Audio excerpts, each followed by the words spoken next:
Le cacao, sa transformation phare, le chocolat. Voici un quart de siècle qu'ils sont célébrés. Pour cette 25e célébration, chocolatiers, industriels, experts, producteurs, consommateurs et autres lui ont donné une saveur spéciale avec des personnalités de référence et un pays, la Côte d'Ivoire, qui a fait du cacao un produit social et stratégique. Il fait vivre environ 2 millions d'Ivoiriens. Le cacao pèse 15% du produit intérieur brut et 40% des recettes d'exportation. C'est donc à juste titre que les organisateurs ont choisi Mme Dominique Ouattara, la première dame de la Côte d'Ivoire, pour en être la marraine. Madame la marraine et ses filleuls, leurs invités se sont donné le temps de la découverte des fabricants de produits chocolatés en visitant leur stand expression des savoirs et des savoir-faire de ces acteurs de premier plan. Et ils sont visiblement admiratifs devant l'ingéniosité des artisans chocolatiers avant de savourer le spectacle de cette célébration. En prime, la saga du cacao, l'art du cacao, mais aussi et surtout les messages de ce jour anniversaire. D'abord, les concepteurs du salon du chocolat. Dans le prochain quart de siècle, nous essayerons non seulement de renforcer les liens avec les pays producteurs, mais aussi que le chocolat se déguste et s'apprécie dans le monde entier. Il est un des fils conducteurs positifs entre les hommes qui nous unit tous autour d'un fruit et du savoir-faire de l'homme.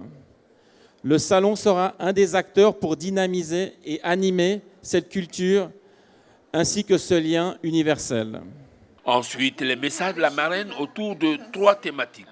La reconnaissance. Depuis de nombreuses années, les fonds recueillis à l'issue de cet événement sont reversés à une association humanitaire afin de sauver la vie d'enfants vulnérables. Cette année, les organisateurs du salon ont choisi de dédier les profits de cette édition à des milliers d'enfants défavorisés d'Afrique à travers la fondation Children of Africa. C'est une marque de générosité que j'apprécie sincèrement et pour laquelle je voudrais leur traduire toute ma reconnaissance. Au-delà de la reconnaissance, la première dame a donné l'assurance que cet acte de générosité, prolongement de ceux déjà réalisés par l'ONG Children of Africa en Côte d'Ivoire, seront gérés avec rigueur. Les fonds que nous recevrons au cours de cette édition du Salon du Chocolat serviront à appuyer les actions de la Fondation à travers nos 12 pays d'Afrique. Le dernier message a porté sur la problématique du travail des enfants dans la cacaoculture et les actions menées pour y trouver une réponse définitive. Cette problématique constitue une triste réalité à laquelle de nombreux pays font face dans le monde entier et la Côte d'Ivoire n'y échappe malheureusement pas. Bien entendu, mon cher époux, le président de la République de Côte d'Ivoire et le gouvernement ivoirien sont résolument engagés à éliminer ce fléau et ont pris ce problème en main avec détermination.